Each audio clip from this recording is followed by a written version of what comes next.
Assalamualaikum warahmatullahi wabarakatuh. Perkenalkan, nama saya Muhammad Nabil Aranda dengan NIM 2401101045, program studi Administrasi Publik, Fakultas Ilmu Sosial dan Ilmu Politik. Di sini saya akan mempresentasikan proposal penelitian saya yang berjudul pengaruh komunikasi efektif terhadap pelayanan publik untuk meningkatkan responsivitas dan kualitas layanan publik. Lalu di sini ada latar belakang. Dalam era globalisasi, komunikasi efektif antar pemerintah dan masyarakat sangat penting untuk meningkatkan layanan publik. Ketidakpuasan masyarakat sering muncul akibat kurangnya informasi yang jelas dan keterlibatan dan pengambilan keputusan. Penelitian ini menunjukkan bahwa komunikasi yang baik berhubungan positif dengan kepuasan masyarakat. Namun, banyak lembaga pemerintah masih menghadapi masalah komunikasi, seperti informasi yang tidak tepat waktu saat menangani keluhan. Penelitian ini bertujuan untuk menganalisis pengaruh komunikasi efektif terhadap kualitas layanan publik dan memberikan saran untuk memperbaikan responsivitas serta kualitas layanan. Lalu di sini ada rumusan masalah. Yang pertama tuh bagaimana pengaruh komunikasi yang efektif dapat meningkatkan responsivitas layanan publik terhadap kebutuhan masyarakat. Yang kedua, apa tantangan dihadapi dalam menerapkan komunikasi efektif di instansi pemerintah dan bagaimana cara mengatasinya.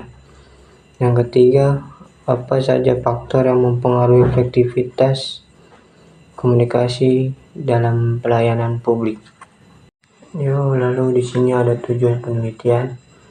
Yang pertama itu untuk mengetahui pengaruh komunikasi yang efektif dapat meningkatkan responsivitas layanan publik terhadap kebutuhan masyarakat.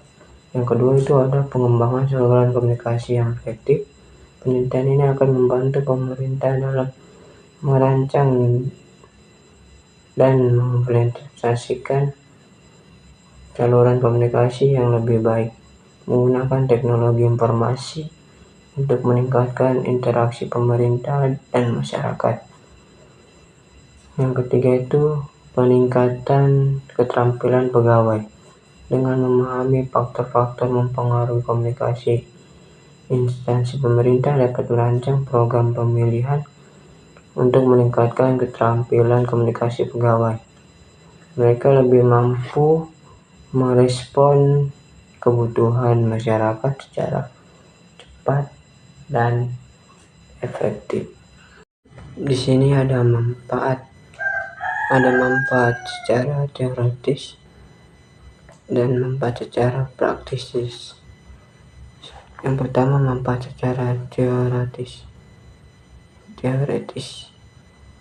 Pertama itu memperdalam pemahaman tentang responsivitas dengan menjelaskan hubungan antara komunikasi yang efektif dan responsivitas layanan publik. Penelitian ini dapat memperdalam pemahaman akademis mengenai dinamika interaksi antara pemerintah dan masyarakat dalam konteks pelayanan.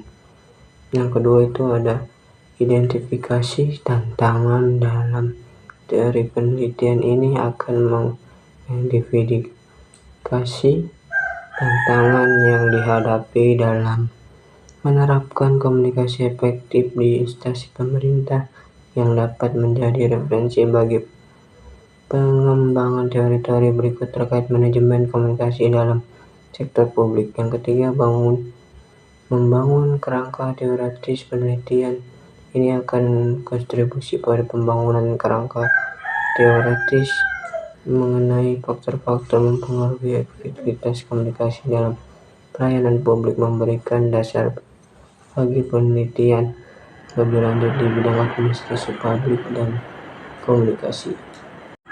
Yang kedua ada manfaat praktisi.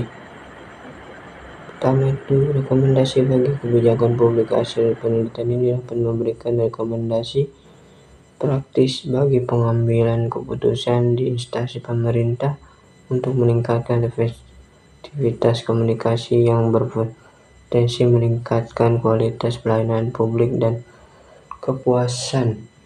Yang kedua itu saluran komunikasi yang efektif. Penelitian ini akan membantu pemerintah dalam merancang dan mengimplementasikan saluran komunikasi yang lebih baik menggunakan teknologi informasi, meningkatkan interaksi antara pemerintah dan masyarakat. Yang ketiga, meningkatkan keterampilan pegawai dan memahami faktor-faktor yang mempengaruhi keterampilan komunikasi pegawai sehingga mereka lebih mampu merespon kebutuhan masyarakat secara cepat dan efektif. Lalu di sini ada landasan teori.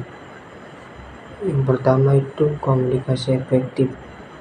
Komunikasi efektif adalah pertukaran informasi yang menghasilkan perubahan sikap dan membangun hubungan baik antara komunikator dan komunikan. Menurut beberapa ahli, komunikasi dikatakan efektif jika dapat mengubah sikap dan pandangan komunikan, seperti mencapai tujuan yang diinginkan. Ciri-ciri komunikasi efektif meliputi kejelasan pesan, umpan balik seimbang, dan penggunaan bahasa nonverbal yang baik. Efektivitas komunikasi juga bergantung pada pemahaman yang sama antara pengirim dan penerima pesan. Demikian komunikasi efektif yang baik sangat penting dalam mencapai tujuan organisasi dan meningkatkan hubungan sosial. Yang kedua ada pelayanan publik. Pengertian pelayanan publik.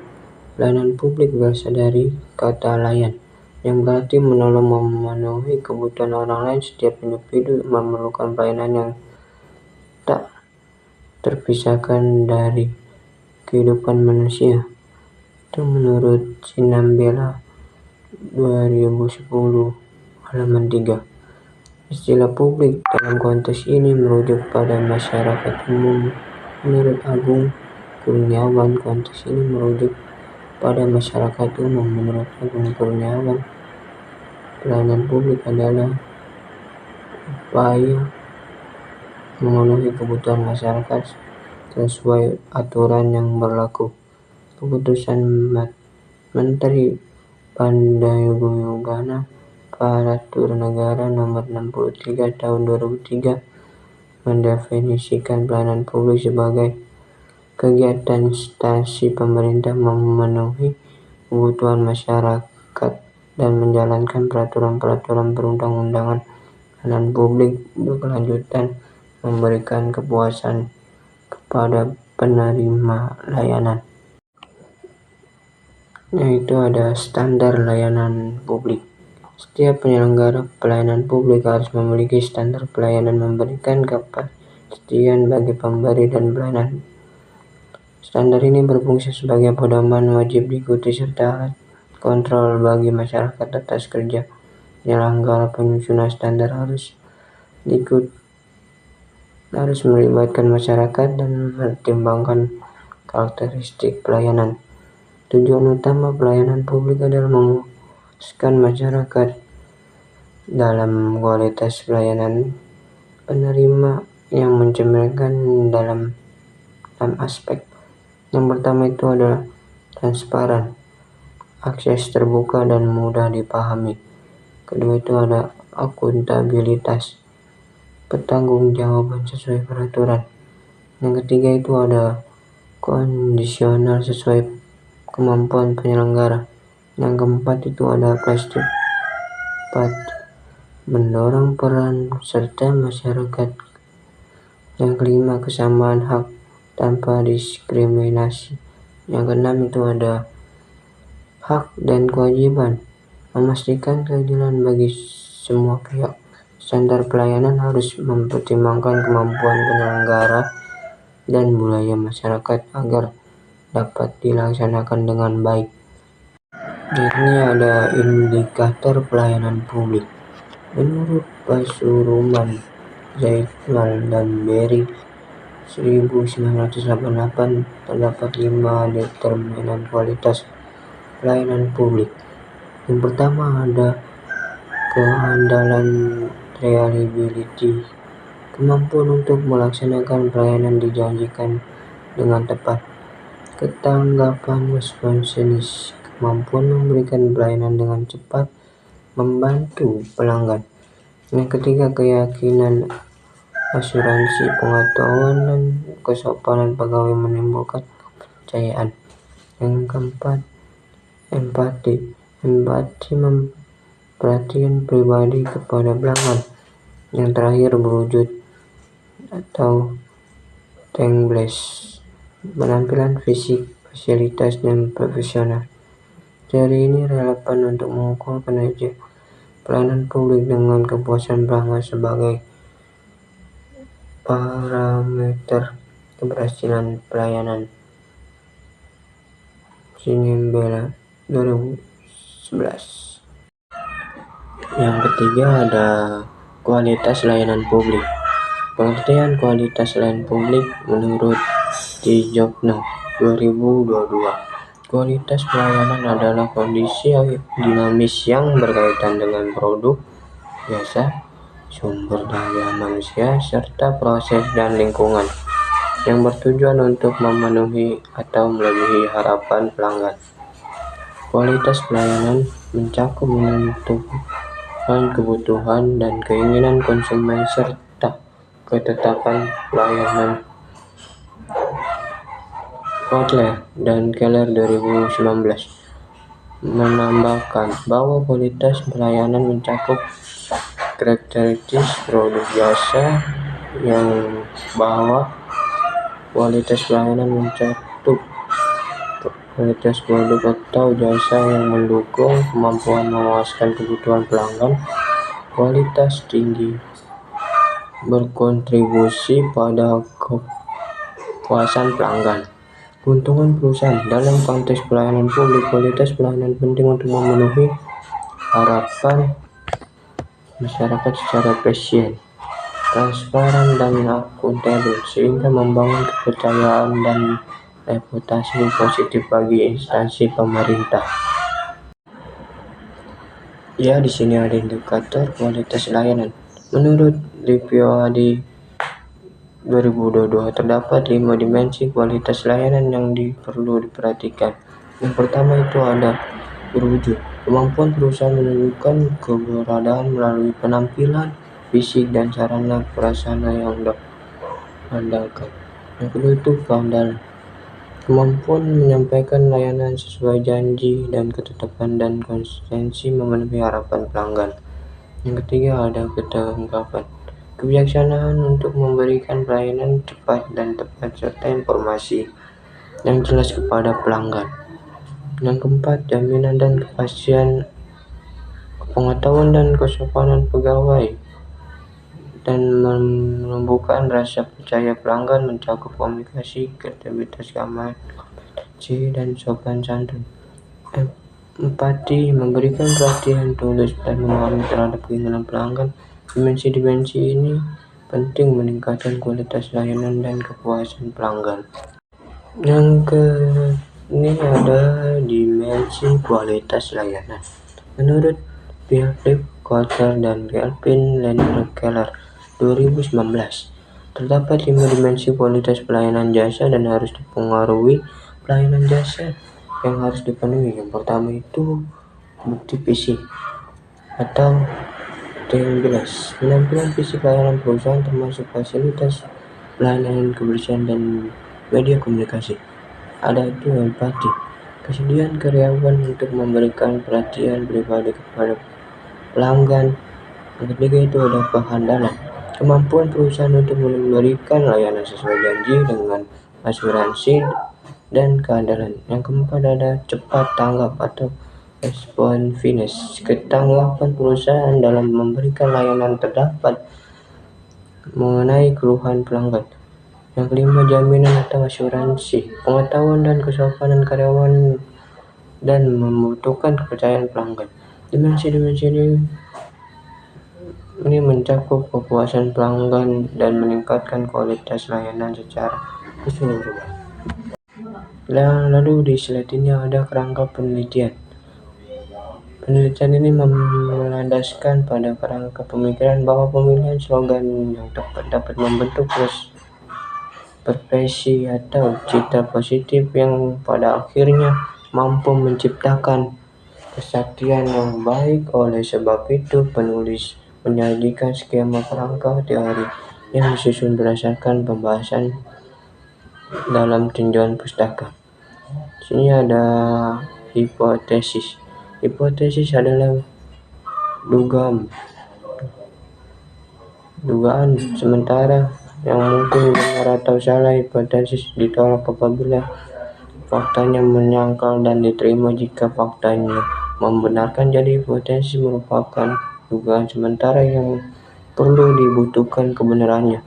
Hipotesis dari penelitian ini adalah sebagai berikut.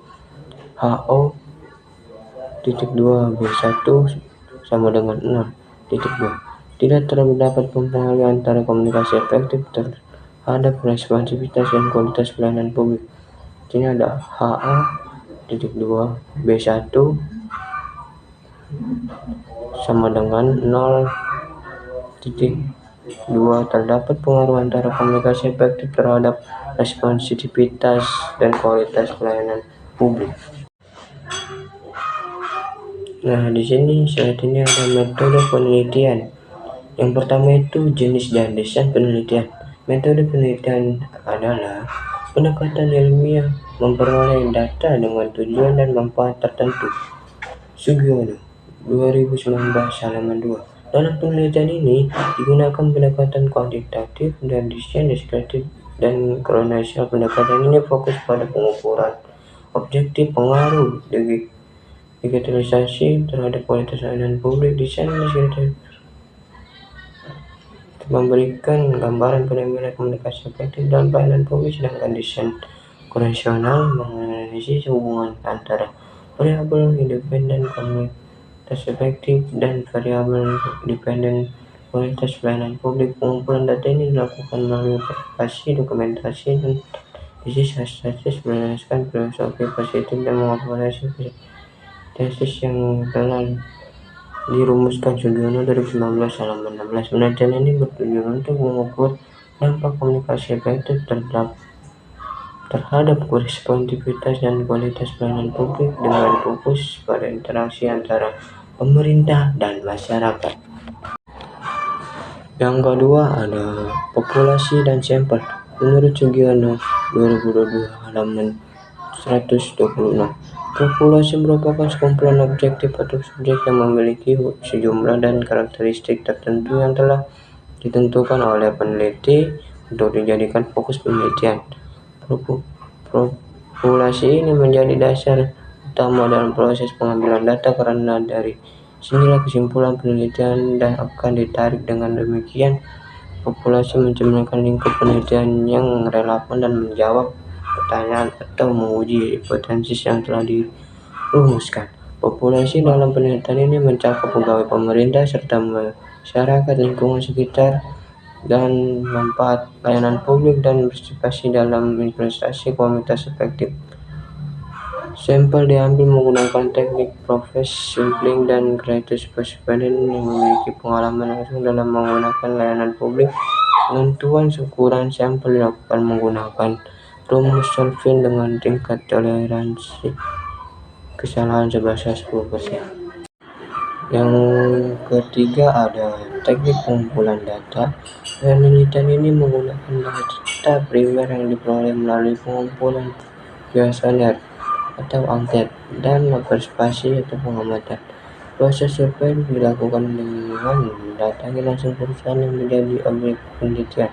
Kuesioner merupakan salah satu teknik pengumpulan data di media di mana sejumlah pertanyaan tertulis diberikan kepada responden untuk mendapatkan tanggapan mereka. Menurut Sugiono 2022 halaman 119, biasanya beberapa metode pengumpulan data yang dianggap sangat efektif, terutama ketika peneliti telah memahami dengan jelas variabel yang diinginkan diukur dan informasi yang diharapkan dari responden. Yang keempat ada penentuan skala. Dalam penelitian ini, penelitian menggunakan skala Likert sebagai instrumen utama untuk mengukur data. Skala Likert adalah alat yang umum digunakan untuk mengatur sikap, pendapat, atau persepsi individu terhadap fenomena sosial tertentu. Responden memberikan penilaian instruksi berdasarkan angket, persetujuan, atau persetujuan terhadap layanan pernyataan yang diajukan. Variabel yang diukur dirinci menjadi indikator spesifik dan diukur menggunakan skala Likert untuk menghasilkan data kuantitatif yang lebih terperinci. Skala ini efektif dalam mengungkap manfaat responden secara sistematis. Sugiono 2022 145. Yang kelima ada teknik analisis data. Analisis data merupakan kegiatan setelah data dari keseluruhan responden atau sumber data inline dikumpulkan. Kegiatan dalam analisis adalah mengelompokkan data berdasarkan variabel dan jenis. Responden mentabulasi data berdasarkan variabel ini. Dari seluruh responden menyajikan data tiap variabel yang diteliti, melakukan perhitungan untuk menjawab rumus masalah, dan melakukan perhitungan untuk menguji potensi yang telah diajukan. Sugiono 2022. Analisis statis deskriptif. Analisis deskriptif statis digunakan untuk meresmikan atau memberikan gambaran terhadap objek yang diteliti melalui data sampel populasi sebagaimana adanya. Analisis statis inferensial. Statis inferensial adalah statis yang digunakan untuk menganalisis data sampel dan hasilnya diberlakukan untuk populasi. Di sini ada uji validitas. Uji validitas adalah sebuah alat pengukur yang dapat dipergunakan dalam memperoleh data yang valid. Kriteria ini validitas bisa ditentukan dengan membandingkan nilai personal penelitian dengan tingkat signifikan. Suatu pernyataan angket dapat dinyatakan jika nilai sig lebih kecil 0,3. Keterangan RY/XY, convention confidence variabel X dan Y. X itu variabel independen, Y itu variabel dependen, N itu jumlah responden dalam uji coba instrumen.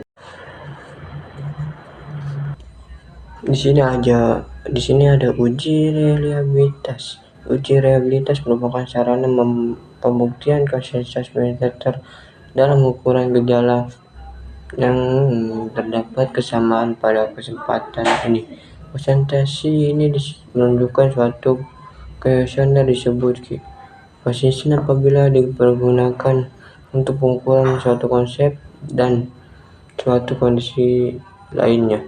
Program SPP 2007 penelitian ini diimplementasikan menggunakan rumus metode Closed-Curve alpha. Oleh karena itu, kuesioner ini dianggap reliable bila memiliki korban apabila lebih besar dari 0,60.